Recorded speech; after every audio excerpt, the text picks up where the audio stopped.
Nous allons voir Pandas, un module de Python qui permet de gérer les données de type tabulaire, c'est-à-dire les données avec des lignes et des colonnes. Pour utiliser le module, on utilise cette instruction import pandas.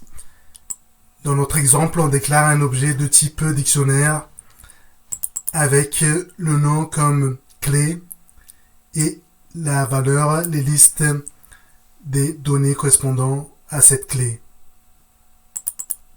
On utilise la classe DataFrame pour instancer l'objet de type tabulaire. Elle permet d'avoir les données du DataFrame. Info permet d'avoir des informations concernant le DataFrame, le type, la taille, les différents types des éléments. Discrete permet d'avoir des informations statistiques.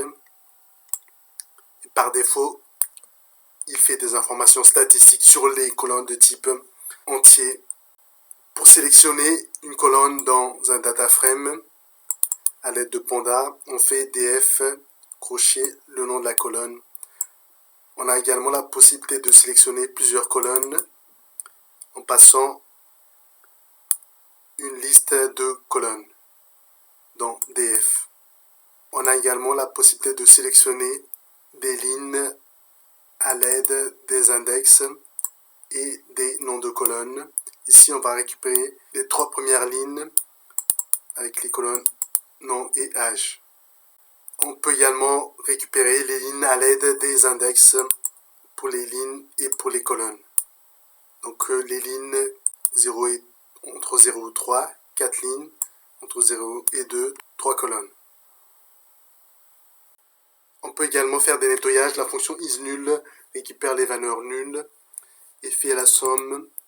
Ici, on a le résultat de cette fonction isNull.sum. Donc, pour chaque champ, le nombre de valeurs nulles. On peut également remplir les valeurs manquantes par des valeurs par défaut, en précisant le nom du champ et la valeur.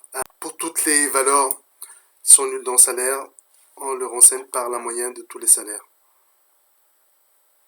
On peut également faire des tris pour les DataFrame à l'aide de la fonction sortValue, en précisant le nom de la colonne et le type de tri ascending, false, tri descendant.